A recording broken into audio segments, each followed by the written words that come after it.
à tous et bienvenue sur Une Fille au volant. Je suis ravie de vous retrouver une nouvelle fois pour un essai vidéo. Alors bien sûr, pas besoin de faire les présentations, je pense que vous reconnaîtrez tous cette voiture que j'ai à l'essai aujourd'hui. Il s'agit de la 4e génération de l'iconique Renault Twingo, puisque pour mémoire, la petite citadine, c'est sans doute l'une des voitures les plus mythiques de toute l'histoire de l'automobile et notamment l'automobile française. Un petit peu d'histoire avant de commencer, la Renault Twingo, c'est quand même un vrai monument de l'automobile. Pour mémoire, la première génération a été lancée en 1993, il y a maintenant 33 ans, et a été écoulée à plus de 4 millions d'exemplaires dans le monde entier. Il y a eu 3 générations qui ont succédé, dont cette 4e version donc, qui a été dévoilée pour la première fois sous la forme d'un concept éponyme lors du mondial de l'auto 2024. Et aujourd'hui, nous sommes donc aux côtés de la version de série que j'avais eu la chance de découvrir il y a quelques mois à son lancement en studio. Et vous pouvez notamment retrouver la vidéo sur la chaîne YouTube Une Fille au volant. Et on le sait, Renault, depuis quelques années, a vraiment à cœur de rendre hommage à son passé.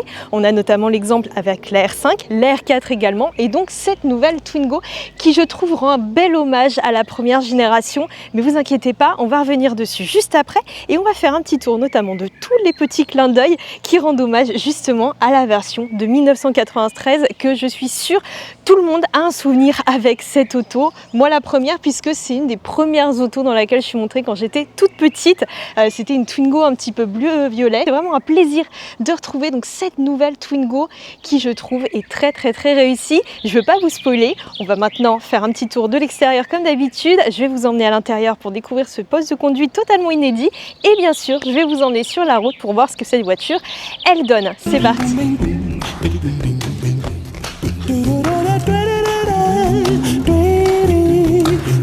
Twingo, à vous d'inventer la vie qui va avec. Et vous en avez l'habitude, on commence déjà par la face avant de cette adorable nouvelle Twingo. Alors on se rappelle des 2 précédentes générations qui étaient très différentes de la toute première. On avait le design arrondi, etc. mais vraiment une vraie identité totalement différente. Là pour le coup, le constructeur est vraiment revenu à ses origines et je trouve ça très sympa. Et donc cette auto, bien évidemment, on reconnaît d'emblée la première génération. Cependant, elle se modernise bien évidemment, notamment au niveau de ses feux à LED qui sont constamment allumés et qui donnent à cette voiture un visage jovial très sympa qui rappelle évidemment la première génération. Autre petit clin d'œil très sympa, cet élément ici, puisqu'on est donc sur une voiture 100% électrique ici, donc avec une calandre pleine. Mais le constructeur a donc gardé cet élément qui fait office de calandre et qui rappelle également la toute première génération. On retrouve juste en dessous un bouclier légèrement ouvert puisqu'il faut quand même refroidir un petit peu le moteur électrique. Et aussi un autre élément très sympa au niveau du capot, c'est cet élément ici, donc en plastique. C'est un hommage là encore aux prises d'air sur la première version. Ici donc pas besoin d'avoir de trou à cet endroit-là. Cependant, ils servent en fait pour mettre le liquide, notamment le lave-glace, etc. Il faut notamment savoir que le capot de cette citadine ne s'ouvre pas. Je sais que certains s'en sont un petit peu offusqués. Après, ça reste une voiture électrique. Est-ce qu'il y a vraiment besoin d'aller bidouiller sous le capot? Je suis pas forcément très sûre. D'ailleurs, ne le faites pas à la maison puisque ça peut être également assez dangereux. Donc voilà, c'est un petit détail. En tout cas, cette face avant, moi, je l'adore. J'ai vraiment un gros coup de cœur sur la voiture et ce depuis la révélation du concept. Et je suis vraiment très contente que le constructeur soit revenu comme ça à son passé et surtout qu'il me propose une voiture très optimiste, très joyeuse, surtout dans cette teinte jaune qui est la teinte livrée de série, donc la couleur gratuite sur cette Twingo. Alors on a une silhouette, mais on va revenir dessus juste après, donc très monovolume qui est strictement identique à quelques détails près évidemment à la première génération. Ce qui fait qu'on a un CX qui n'a pas encore été annoncé par le constructeur mais qui devrait être plutôt bon quand même puisqu'on a ici donc ce flux d'air qui peut vraiment bien circuler sur la voiture. Il faut noter que le design de cette nouvelle Twingo est signé des équipes de Gilles Vidal qui a fait, on le rappelle, un petit passage chez Renault avant de retourner au design de Stellantis. Le designer était auparavant chez Peugeot et il a notamment donc travaillé sur cette Twingo lors de son passage chez la marque aux losanges. Et je vous propose maintenant de découvrir la silhouette de cette adorable nouvelle Renault Twingo. Pour mémoire, celle-ci, donc vous pouvez le remarquer, elle affiche des dimensions très compactes avec seulement 3,79 m de long. C'est quand même 36 cm de plus que la toute première génération pour une hauteur de 1,49 m. Donc c'est vraiment une toute petite voiture qui se faufile absolument partout. Mais on va le voir lors de notre essai en conduite. Bien évidemment, donc comme je vous l'ai dit, on retrouve vraiment la silhouette de la première version avec quelques petites différences près, bien évidemment, notamment pour des raisons techniques et aussi pour remettre la voiture un petit peu au goût du jour. Mais quand même l'esprit il est vraiment là pour le coup, et je trouve que cette voiture là encore, le clin d'œil est vraiment réussi. Enfin c'est même plus qu'un clin d'œil, hein, c'est vraiment un bel hommage sans être non plus une copie conforme. On n'est pas dans le néo-rétro non plus, on n'est pas sur une voiture qui pourrait presque ressembler à un rétrofit, hein. C'est vraiment une auto à part entière mais très réussie, ce qui est un petit peu dommage je trouve, mais là encore ça s'explique notamment je pense par des raisons techniques ou de coût, c'est qu'on ne retrouve pas les poignées en 2001 de la première génération. Ça aurait pu être un hommage encore assez sympa, c'est un petit détail quand même, hein, parce que la voiture globalement elle est très réussie. Et ce que j'aime beaucoup aussi, c'est que Renault n'a pas voulu la transformer en SUV et donc on n'a aucune protection latérale sur cette voiture, hormis juste ici au niveau des bas de caisse, mais ça reste très discret quand même, et ça fait que la voiture n'est pas alourdie non plus visuellement. À noter que le toit est vraiment couleur carrosserie aussi, ce qui nous rappelle là encore bien sûr la première génération, et c'est pas non plus très grave si la silhouette elle paraît assez lourde, assez massive, puisque la voiture elle est quand même très compacte et très ramassée. Et ce que j'aime bien, c'est cette partie juste là qui fait le lien entre l'aile arrière et le toit tout simplement. Et on a quand même pas mal de surface vitrée sur cette voiture qui reste quand même assez basse, avec une ceinture de caisse très haute. Un mot également sur les jantes de cette nouvelle Twingo. Alors il faut savoir que c'est une montre de 16 pouces qui est livrée de série, mais on est ici sur la version techno avec une montre de 18 pouces, avec là encore un style plutôt pas mal et un dessin surtout conçu pour optimiser l'aérodynamisme et donc réduire la consommation énergétique de la voiture. On va revenir dessus juste après, puisque la batterie n'est pas très grande sur cette nouvelle Twingo. Et enfin, pour finir, un mot sur la partie arrière de cette Twingo, qui je trouve est la partie peut-être la plus clivante et celle qui rend le moins hommage à la première génération, notamment au niveau de cette étonnante lunette arrière qui est en fait entourée de plastique. C'est assez déroutant pour le coup, et c'est vrai qu'on aime ou on n'aime pas, mais c'est quelque chose qui va pas passer inaperçu et ce qui peut surprendre un petit peu quand on regarde cette voiture pour la première fois. Bien sûr, en revanche, on retrouve les feux, donc ici à LED, hein, bien évidemment, mais les feux en forme de demi-lune comme sur la première génération. Et ce qui est très sympa aussi donc sur cette nouvelle Twingo, c'est que le constructeur a proposé une nouvelle typo pour le nom du modèle ici, et c'est une typo qu'on retrouve aussi à l'intérieur à plein d'endroits différents, notamment au niveau du ciel de toit. En bas, on a un bouclier noir mat. Il est visible hein, bien sûr, mais il n'est pas trop présent non plus, il remonte pas trop non plus, c'est pas caricatural. Le constructeur n'a pas voulu transformer sa citadine en SUV et c'est une très bonne chose. En tout cas voilà, ce petit tour du propriétaire à l'extérieur est terminé. On va passer à l'intérieur maintenant, mais en attendant, n'hésitez pas déjà dans un premier temps à me dire ce que vous pensez du design de cette nouvelle Twingo et à me donner votre avis. Je serais très ravie d'en savoir plus. Moi en tout cas, j'adore, c'est peut-être pas très objectif, mais j'ai un vrai coup de cœur pour cette voiture, notamment avec cette très belle couleur jaune mango. Voici maintenant à bord de cette nouvelle Twingo. Si vous avez regardé la précédente vidéo en studio que j'avais tournée il y a quelques mois, vous connaissez déjà ce poste de conduite, mais je vais vous offrir une petite piqûre de rappel et on va revenir un petit peu plus en détail donc sur cet intérieur qui est inédit, notamment par rapport à la précédente génération. Le constructeur a vraiment fait table rase du passé pour la Twingo, et contrairement à l'extérieur qui rend hommage à la première génération, ici on est vraiment sur quelque chose de tout nouveau. Cependant, on a quand même quelques éléments qui sont repris notamment de la R5 et notamment cet écran tactile au centre d'une diagonale de 10,1 pouces. En revanche, c'est pas un simple copier-coller, puisque le constructeur a vraiment voulu offrir donc à cet affichage des graphismes réellement inédits que l'on retrouve uniquement sur cette Twingo, avec pas mal de couleurs, etc. Même si l'ensemble reste quand même assez sombre. Donc on a des graphismes très fun, très sympas, qu'on retrouve également au niveau du combiné d'instrumentation numérique. Et en fait, ce qui est assez cool, c'est qu'on a deux espèces de petites gélules très arrondies. Vraiment, les arrondis, c'est quelque chose qu'on retrouve un peu partout sur cette voiture, que ce soit à l'extérieur mais aussi à l'intérieur. Et donc on a une petite gélule qui en fait, en fonction de la vitesse à laquelle on roule, va bouger. C'est vraiment très anecdotique, mais je trouve ça assez sympa. Et vraiment, il y a plein de petits clins d'œil vraiment trop cool dans cette voiture. Par exemple, c'est très sympa aussi quand on met le mode éco. Et voilà, il y a une petite fleur qui se met autour du haut. Ça peut paraître un peu cliché, un peu caricatural, mais c'est clairement une auto qui vise un public féminin et ça se voit. Moi, je suis fan, voilà, je l'assume complètement. J'aime beaucoup moi tous ces petits éléments très sympas qu'on retrouve également hein, sur d'autres modèles. Bon, je pense notamment à la Nissan Micra, vous savez, avec les petits éléments, le petit mont Fuji, etc. un peu partout. Et moi, je suis vraiment fan de tous ces petits easter eggs dans la voiture. Et il y en a partout dans cette auto. Je vais vous en montrer d'ailleurs quelques-uns, notamment à l'arrière. On va revenir dessus un petit peu plus tard. Ce que j'aime beaucoup dans cet intérieur, parfois il y a des voitures qui sont très fun à l'extérieur et quand on rentre, il n'y a pas grand-chose. L'intérieur est trop sobre, trop austère, etc. Là, vraiment, le constructeur a voulu apporter de la couleur dans ce poste de conduite. Et on trouve ici donc cette planche de bord couleur carrosserie avec donc cet insert qui va jusque derrière l'écran tactile. Il faut savoir que sur la version d'entrée de gamme, cet insert est blanc de série. Mais ici on est donc sur la version techno qui coiffe la gamme et donc on a un élément couleur carrosserie. Donc là, jaune mango, mais on peut l'avoir vert, rouge, etc. Et ça c'est très très fun aussi. Il y a un petit clin d'œil à la première génération que certains ont sans doute déjà aperçu et dont j'ai pas encore parlé. C'est le bouton pour les feux de détresse. Celui-ci est complètement repris de la première version. Je ne sais pas si vous vous en rappelez, mais ça devrait rappeler quelques petits souvenirs à ceux qui l'ont connu. C'est très cool aussi. Et en parlant de boutons, ce que j'aime beaucoup, c'est qu'on a vraiment de gros, vrais boutons physiques dans cette voiture. Des boutons qui se prennent bien en main, qui sont un petit peu rétro aussi, donc c'est tout à fait dans le thème. Et je trouve qu'ils permettent d'offrir une bonne ergonomie à cette voiture. J'ai l'habitude d'essayer des modèles, notamment chinois, vous savez, où il y a plein d'écrans partout, très peu de boutons, etc. C'est quelque chose que beaucoup de clients aiment. Moi j'aime bien les voitures un peu à l'ancienne comme ça, avec des vrais boutons, on appuie dessus, on tourne. Voilà, c'est très intuitif, on n'a pas besoin de quitter la route des yeux et j'aime beaucoup moi ce genre de voiture. Certains pourraient penser que voilà, c'est un peu old school, un peu cheap, etc. Alors c'est vrai que bon, les matériaux, c'est pas les plus hauts de gamme. Il faut se rappeler qu'on est sur l'une des citadines quand même les moins chères du marché. On va revenir sur le prix un petit peu plus tard, donc il faut être indulgent.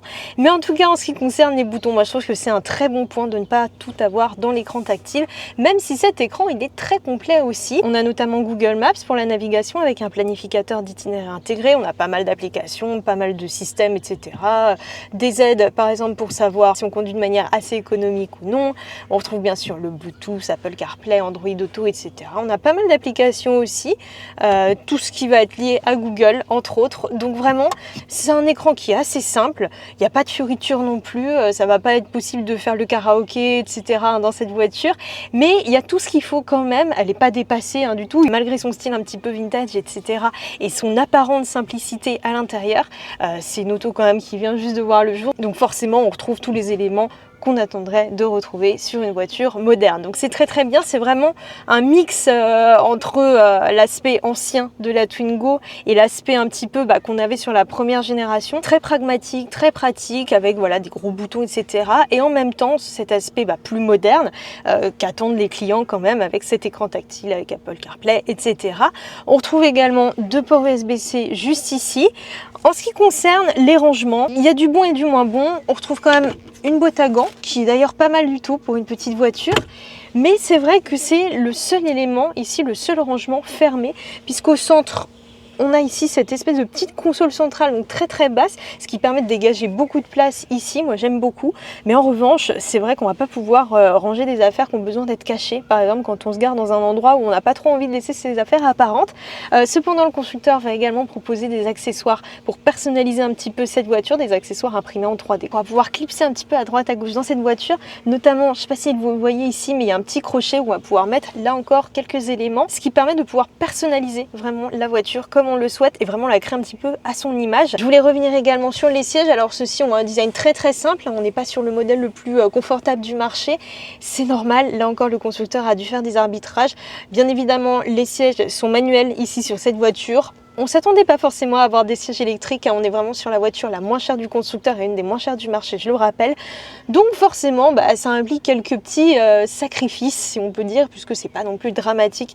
Surtout à ce niveau de prix, voilà, on ne s'attend pas à un confort optimal et c'est largement suffisant. Bon, le design, c'est vrai qu'on aurait peut-être aimé avoir quelque chose d'un petit peu plus fun, comme la planche de bord. Là, c'est très très sobre, avec ces nuances de gris et de blanc. On retrouve quand même quelques petites surpiqûres rouges, mais voilà, rien de bien foufou. Au niveau des sièges qui sont relativement confortables quand même. Bon, on n'a pas un énorme maintien non plus latéral, mais c'est pas le but de cette voiture, c'est une pure citadine, je le rappelle, et on va voir ça en conduite juste après. Au niveau du volant, celui-ci est repris de la Renault 5, donc là encore on retrouve tout à fait ses repères. On a donc les mêmes touches que sur les autres modèles électriques du constructeur, et il y a un point que j'aime beaucoup, et je le répète à chaque fois que j'essaye une voiture du groupe, que ce soit une Renault, une Dacia ou une Alpine, c'est ce commodo juste ici. Pour ceux qui ne le savent pas, il sert en fait à gérer tout ce qui va être lié à la musique, donc c'est-à-dire changer de piste audio, monter ou baisser le son. Et moi qui adore écouter de la musique en voiture et qui ai tendance à changer beaucoup de chansons toutes les 2 minutes, et ça m'aide beaucoup et je trouve que c'est très pratique et j'espère vraiment que le constructeur va laisser ce petit commodo. Et il y a autre chose que j'aime beaucoup, on va revenir dessus juste après, mais je voulais vous en parler, c'est le petit bouton à gauche qui permet en fait d'enlever les aides à la conduite qui sont obligatoires dans le cadre de la norme GSR2. C'est le bouton My Safety Switch qui est présent là encore sur tous les modèles du groupe Renault et qu'on retrouve donc sur cette nouvelle Twingo, et c'est très pratique. Ça permet vraiment de supprimer les aides à la conduite vraiment en appuyant 2 fois seulement et ensuite on est tranquille. Donc là encore un très bon point. Et ce qui est très bien donc sur cette Twingo, notamment pour ceux qui roulent déjà en Renault récente, c'est que cette voiture, ça peut parfaitement être la deuxième voiture du foyer et les conducteurs ne seront pas du tout dépaysés puisqu'on retrouve donc facilement ces repères, surtout si on a une voiture du constructeur sortie il y a très peu de temps. Et je vous ai parlé du nouveau logo de la Twingo qui utilise une typo inédite et voilà qu'on la retrouve juste ici au niveau du tapis, mais également ici. Alors là on ne le voit pas très bien, mais le ciel de toit reprend également les symboles qui composent le nom Twingo à l'arrière. On est sur la finition techno, donc la plus haut de gamme, et on a le droit à des sièges chauffants. C'est quand même très bien sur cette Twingo, ce qui permet d'avoir quand même un certain niveau de confort dans cette petite voiture que je trouve très agréable. Et je vous propose maintenant de passer à l'arrière. Et nous voici maintenant à l'arrière de cette nouvelle Renault Twingo qui affiche un empattement de 2,49 m. Forcément, c'est pas très grand, mais il fallait s'y attendre. On l'a vu à l'extérieur, la voiture est très compacte et donc forcément, ça se voit à l'intérieur. On retrouve quand même une petite banquette assez confortable. Enfin, je dis banquette, mais en réalité, il s'agit de 2 sièges indépendants qui peuvent s'avancer ou circuler, si on le souhaite, jusqu'à 17 cm. Vous pouvez le voir, donc ça se fait directement grâce à une petite manette. Il n'y a rien d'électronique ici dans cette voiture et c'est plutôt pas mal, on va pas s'en plaindre. Ça permet de dégager notamment de la place dans le coffre, mais on va revenir dessus juste après. En tout cas, comme d'habitude, j'ai réglé le siège ici dans ma position de conduite, quoique je l'ai un petit peu très légèrement reculé. Moi, je mesure à peu près 1,60 m, ce qui permet de vous donner un petit ordre d'idée sur la place qu'on peut avoir, notamment aux genoux. Alors moi je suis plutôt bien installée parce que je suis pas très grande, mais c'est vrai que si vous êtes un grand gabarit, ça risque d'être un petit peu plus compliqué. Et encore, c'est pas forcément aux jambes que ça va poser problème, c'est plutôt à la tête. Là vous pouvez le voir, la garde au toit, c'est pas très grand non plus. Là encore, moi je suis pas très grande donc ça passe, mais ça sera pas une auto qui sera faite pour emmener des grandes personnes à l'arrière sur un bon bout de chemin. Donc c'est vraiment pour les enfants, voilà, pour un usage pas forcément de tous les jours. Cependant quand même, je trouve qu'au niveau des genoux, ça pourrait être pire et honnêtement je m'étais attendue à avoir un petit peu moins de place. On retrouve également ici des petites pochettes donc de chaque côté au niveau des sièges qui sont très pratiques aussi. En revanche on n'a pas d'autre rangement dans cette Twingo à l'arrière, en tout cas pas de bac de portière, sauf ici un petit élément qui va permettre de poser de très petites affaires. Ça ne sera pas suffisant pour mettre une bouteille d'eau par exemple, c'est un peu dommage, mais voilà, la voiture elle est toute petite et c'est pas forcément mieux sur la première génération. On avait très peu d'espace non plus. Et cette voiture, malgré le fait donc qu'elle ait peu de rangement et peu d'éléments réellement pratiques, elle est quand même assez grande, on ne se sent pas oppressé à l'intérieur, même si ça peut donner l'impression en vidéo. On a des surfaces vitrées qui sont pas énormes non plus, mais qui sont quand même suffisantes. Je me serais là encore attendue à pire sur cette petite voiture. On a des vitres arrière ici surteintées, mais c'est pas choquant non plus.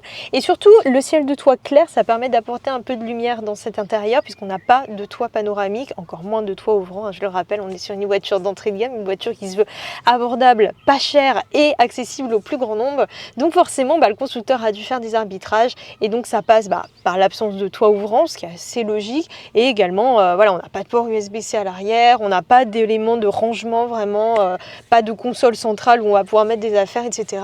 Pas d'accoudoir non plus. C'est vraiment très simple et très dépouillé, mais est-ce que c'est vraiment très embêtant? Moi je pense pas. Et je vous l'ai dit, on retrouve plein d'easter eggs très sympas sur cette Twingo, et notamment celui-ci qui est en fait la petite languette pour incliner la banquette arrière, avec un petit message qui est en fait une référence à la première génération, avec inscrit « À vous d'inventer la vie qui va avec ». Vous pouvez voir, c'est très sympa, je trouve. Et à l'arrière, pas de vitre électrique, on retrouve ce système un peu à l'ancienne qui permet d'entrouvrir légèrement la vitre. Bon, vous l'avez vu, cette Twingo, c'est pas la voiture la plus familiale qui soit. Cependant, et contre toute attente, vous pouvez voir que l'amplitude d'ouverture de la porte, elle est quand même assez grande, ce qui facilite largement l'accès à la banquette arrière.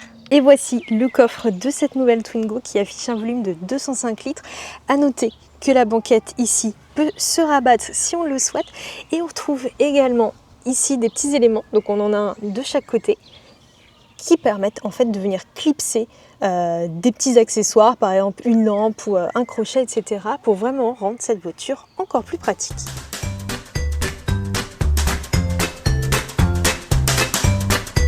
Et nous voici maintenant au volant, enfin, de cette nouvelle Twingo. Et on peut dire que j'avais vraiment très hâte de l'essayer parce que j'adore cette voiture, tout simplement. J'ai adoré la première génération et j'avais très hâte de voir ce que donnait cette 4e version de la citadine iconique du constructeur aux losanges. Et nous y voici. Alors, il faut savoir que celle-ci reprend la plateforme de la R5 qu'on connaît déjà donc très bien, ainsi que celle de la Renault 4 dont l'essai est également à retrouver sur Une fille au volant. Et pour faire des économies, le constructeur n'est pas passé par 4 chemins et il propose seulement une seule version de sa Twingo qui, je le rappelle, est une voiture désormais 100% électrique. Il n'y a aucune alternative thermique, en tout cas pour le moment. Je croise les doigts pour qu'un jour le constructeur nous propose un 3 cylindres. Ça serait absolument fou dans cette voiture, ça serait vraiment très cool. Mais pour l'instant, donc c'est une voiture 100% électrique avec un moteur de 82 chevaux pour 175 Nm de couple. Alors, vous pouvez vous y attendre, les performances, c'est pas forcément les plus dingues du marché, c'est normal, puisqu'on a un 0 à 100 abattu en 12,1 secondes.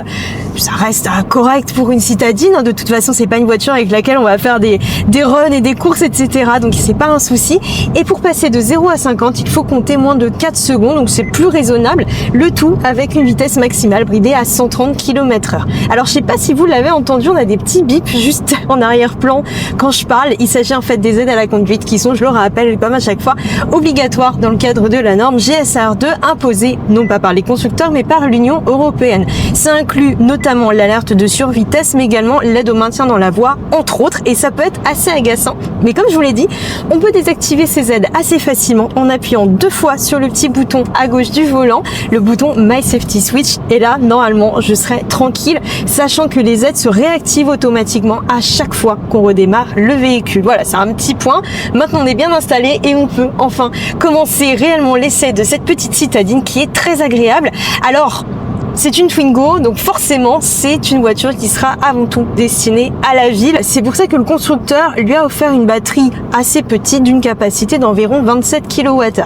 C'est une batterie LFP, donc lithium fer phosphate. C'est une technologie qui est de plus en plus utilisée par les constructeurs et qui est notamment plébiscitée parce qu'elle coûte pas cher. Elle coûte en tout cas beaucoup moins cher que le NMC, qui est une technologie qui offre peut-être un petit peu plus de densité énergétique, donc une meilleure autonomie, mais qui est beaucoup plus cher que le LFP. C'est pour ça aussi que cette voiture, elle est plus abordable et c'est la moins chère aujourd'hui du catalogue du constructeur. On va revenir dessus un petit peu plus tard à ce sujet-là. Donc cette batterie, elle offre une autonomie qui est relativement correcte de 263 km selon le cycle WLTP, avec une consommation homologuée à 12,2 kWh au 100 km. C'est très bon, ce qui permet, voilà, de faire de trajets en ville majoritairement. C'est pas une voiture avec laquelle on va s'aventurer sur les autoroutes, ou en tout cas de manière très ponctuelle. Pas question de faire des longs trajets de Paris-Marseille, etc. On peut le faire si on le souhaite, mais c'est pas recommandé du tout. Voilà, il faut la prendre pour ce qu'elle est, c'est-à-dire une pure citadine qui va vous permettre notamment d'aller au travail tous les jours si vous en avez besoin. C'est vraiment le type d'usage qui est fait pour cette auto. C'est vraiment les trajets domicile-travail et éventuellement des petits extras de temps en temps. Puisqu'en termes de recharge, la version de série d'entrée de gamme n'est pas compatible avec la charge en courant continu, donc la charge rapide. On a seulement donc une charge en courant alternative à 6,6 kW, ce qui est très peu, mais qui est tout à fait suffisante si on a une borne à la maison, une wallbox notamment. On se charge pendant la nuit et le lendemain on est opérationnel pour aller au travail. Cependant, ma version a le droit à une charge donc en courant continu. Il est possible de l'avoir également en option. Dans ce cas-là, la puissance passe à 50 kW et il faut compter 28 minutes pour passer de 10 à 80%. Là, c'est beaucoup plus raisonnable. Évidemment, sur une telle voiture, on va pas exiger des niveaux de charge, des puissances extrêmement élevées, hein, ça sert à rien. C'est une petite voiture qui est faite pour faire des petits trajets et donc pour passer peut-être un peu plus de temps à la borne, mais en fait, le but, c'est de pas vider la batterie tous les jours. Le but, c'est vraiment d'aller au travail, de la recharger le soir, éventuellement au bureau si on a une prise. Ça s'arrête là, voilà, pour aller faire les courses, pour aller travailler, pour aller au sport, etc. Mais vraiment les trajets du quotidien. C'est pour ça que ça va être plutôt la deuxième voiture du foyer, ou en tout cas la voiture pour tous les jours. On retrouve également le freinage régénératif, donc avec plusieurs niveaux qui sont réglables directement via des petites palettes derrière le volant. Ça, c'est quelque chose qui est très sympa aussi et qu'on retrouve notamment sur la Renault 5, mais également sur beaucoup d'autres voitures électriques. Et on peut aller jusqu'à l'arrêt complet, donc avec un mode one pedal qui permet permet, je le rappelle, d'arrêter la voiture sans utiliser la pédale de frein. C'est très pratique, notamment dans les embouteillages. Pour ma part, j'utilise très peu le freinage régénératif, notamment sur ce type de route assez large, assez longue, etc., où c'est très roulant, puisque sinon, dès qu'on va légèrement relâcher la pédale d'accélérateur, ça va brider un peu la voiture et ça va la ralentir et ça risque de faire augmenter légèrement la consommation. À noter également qu'on n'a pas de mode sport sur cette voiture, ce qui est assez logique, hein. Mais on a un mode éco en revanche. Il suffit d'appuyer là encore sur le petit bouton à gauche du volant pour l'activer et ça permet là encore de réduire un petit peu la consommation, même si voilà, moi je suis pas forcément hyper fan de l'utiliser, donc je vais l'enlever parce que là encore ça bride un petit peu les performances de la voiture. Il va falloir accélérer un petit peu plus pour voilà se lancer et je trouve que c'est pas forcément idéal, mais ça sera à l'appréciation de chacun. C'est un mode qui sera plutôt appréciable en ville et notamment dans les embouteillages. Là on est sur une route un peu plus sinueuse. C'est l'occasion de voir un petit peu comment la voiture se comporte. Alors je l'ai essayé un petit peu avant de tourner cette vidéo et j'ai beaucoup aimé le comportement. En fait ça me rappelle notamment la nouvelle R5 et c'est normal puisque c'est la même base, c'est la même plateforme, donc forcément les sensations sont assez similaires. On a une voiture qui se comporte assez bien, même si on voit pas forcément très bien à l'image ici, mais on a une prise de roulis qui est quand même assez présente, hein, forcément. C'est pas une voiture très dynamique, très incisive. C'est normal, c'est une citadine. Cependant, on a la batterie qui est logée sous le plancher, donc forcément, physiquement, ça abaisse le centre de gravité, ce qui fait qu'on a quand même une bonne tenue de route dans l'ensemble, même si c'est pas non plus transcendant, hein, évidemment. On n'est pas sur une version alpine ici, sur cette Twingo. Je sais même pas si ça avait existé un jour. Après tout, pourquoi pas. On avait, je le rappelle, la Twingo RS il y a quelques années, à l'époque où la voiture existait encore en thermique, donc pourquoi pas une version alpine un jour. Ça pourrait être assez sympa, hein, comme la 290 que j'avais notamment essayé sur une fille au volant. Un petit ralentisseur ici. Alors, comme d'habitude, ça bouge beaucoup plus en vidéo que dans la vraie vie. La voiture est quand même très confortable et c'est très agréable, surtout qu'on sait qu'il y a de plus en plus de ralentisseurs aujourd'hui dans les villes. Et donc là, ça sera vraiment pas un souci avec cette Twingo. On a un typage de suspension vraiment très très doux, très agréable. En fait, même si c'est une voiture vraiment pas chère, etc., tout est relatif puisque je vais vous parler du prix un petit peu. J'en entends certains déjà qui vont râler parce qu'évidemment, on est très très loin du prix de base de la première génération, mais en tout cas c'est une voiture qui se veut abordable et qui reste quand même l'une des moins chères du marché à l'heure actuelle, et pourtant le constructeur n'a pas lésiné notamment sur le confort. On a une voiture qui est quand même assez aboutie, même si je trouve qu'il y a un petit bémol au niveau de l'insonorisation. Là ça s'entend pas forcément, mais vous l'avez peut-être entendu plus tôt dans la vidéo quand je roulais un peu plus vite. On a beaucoup de bruit d'air, un petit peu de bruit de roulement aussi, mais surtout beaucoup de bruit d'air dans cette voiture. Puis globalement on entend quand même pas mal aussi les bruits extérieurs, hein, des autres voitures qui passent, etc. Le constructeur a forcément été contraint de faire quelques économies, hein, pour arriver à un prix pas trop abusif, donc forcément ça se ressent notamment voilà dans les bruits environnants, dans la sonorisation qui pourrait être perfectible. Est-ce que c'est très très grave? Pas forcément. En fait, quand on a une voiture à ce niveau de prix, en tout cas voilà, qui se veut abordable, forcément on est moins exigeant qu'une voiture qui sera beaucoup plus chère. Alors je vais pas garder le suspense plus longtemps. Combien coûte cette nouvelle Renault Twingo? Il faut savoir qu'elle est affichée à partir de 19 490 €. Alors je sais, je vous entends tout de suite me dire que c'est beaucoup trop cher, etc., que c'était mieux avant. Bien sûr, évidemment que cette voiture reste quand même assez chère. Il faut se rappeler que c'est une voiture électrique, donc forcément la batterie, les éléments de sécurité, etc., et bah ça coûte cher et ça se répercute dans son prix. Cependant, la voiture est fabriquée en Europe, pas en France, mais en Europe, et donc elle a le droit à la prime CEE, donc qui peut permettre d'abaisser le prix. Pour mémoire, la prime maximale est de 3 620 € sur cette voiture. Elle est en revanche réservée aux ménages les plus modestes, avec un revenu fiscal sous les 16 000 € environ, donc ça ne sera pas pour tout le monde. Cependant, il y a quand même une prime CE sur cette voiture, même pour ceux qui ne sont pas éligibles à la prime maximale. Donc n'hésitez pas à vous renseigner auprès du constructeur si cette voiture vous intéresse. Mais voilà, il y a plein de moyens quand même de baisser le prix de cette voiture qui, j'en conviens, reste quand même assez cher par rapport à la première génération, bien sûr. Alors, on a un couple instantané puisqu'on est sur une voiture électrique. Cependant, comme je vous l'ai dit, l'accélération est pas fulgurante non plus, mais on a forcément des bonnes reprises qui peuvent être utiles dans des situations d'urgence. On a besoin de déboîter, même s'il va falloir faire preuve quand même d'un petit peu d'anticipation, puisqu'on n'est pas non plus sur un foudre de guerre avec cette Twingo qui se révèle pas forcément être la plus polyvalente du marché, bien évidemment, mais tout à fait adaptée pour les trajets du quotidien, avec un certain confort, un certain très petit dynamisme dans les courbes. Enfin, en tout cas, c'est une voiture qui reste assez amusante quand même, qui est très très cool. Même si c'est vrai qu'un petit 3 cylindres là-dedans, ça serait pas mal quand même. Ça permettrait de gagner encore un peu plus en polyvalence, même si on va pas non plus s'attendre à avoir une voiture avec laquelle on va pouvoir aller loin ou transporter plein de choses. Ça reste une Twingo. Elle porte très très bien son nom et en fait, elle s'inscrit tout à fait dans l'héritage de la première génération. C'est vraiment, j'ai un peu l'impression presque d'être dans la première Twingo, mais revisitée évidemment à la sauce 2026. Et la motorisation électrique, même si je trouve qu'un petit moteur thermique serait vraiment très adapté, je trouve que la motorisation électrique, elle est quand même assez cohérente pour une si petite voiture qui sera faite pour aller au travail, pour faire de tout petits trajets. L'électrique pour moi là c'est très bien sur cette voiture. Je suis pas forcément une grande fervente défenseuse de la voiture électrique, en tout cas pas forcément pour tous les usages. Pour moi il y a vraiment toutes sortes de motorisations qui sont adaptées à toutes sortes de besoins, mais pour le coup avoir une petite citadine électrique comme ça, comme la Fiat 500, comme la Leapmotor 303, etc., enfin des petites voitures vraiment conçues pour la ville, pourquoi pas. En tout cas, le choix est vraiment très cohérent de cette batterie qui est pas forcément très grande mais qui se recharge assez rapidement quand on opte pour la charge en courant continu à 50 kW. Donc voilà, c'est une auto très sympa, très agréable et vraiment qui donne le sourire pour le coup.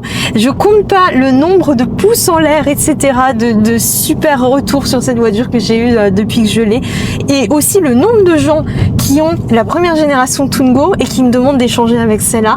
Ça montre vraiment que le constructeur a fait un excellent travail avec cette nouvelle Twingo et je pense qu'on va en voir pas mal dans les rues. J'espère avec des couleurs sympas comme ce jaune mango ou encore le vert très très beau qui est d'ailleurs repris du concept car et qu'on trouve également sur la nouvelle Renault Clio 5 que j'ai également pu essayer sur la chaîne YouTube Une fille au volant. Et ce qui est bien avec cette Twingo, c'est qu'elle pèse seulement 1,2 tonnes. Alors évidemment, c'est beaucoup plus lourd que la première génération, c'est même incomparable. Cependant, pour une voiture électrique, ça reste quand même assez correct. Et ce qui fait qu'elle est quand même assez agile. On a une direction, vous pouvez le voir, qui est assez direct quand même, beaucoup plus que ce à quoi j'aurais pu m'attendre avec cette voiture qui se veut, je le rappelle, confortable et surtout destinée à un usage de tous les jours. Et on a quand même une direction qui est assez directe et très bien calibrée pour le coup. Donc vraiment une auto pas sportive non plus, faut pas exagérer, mais quand même assez agréable, notamment dans les courbes, même si, je l'ai dit, la prise de roulis, elle reste quand même assez présente.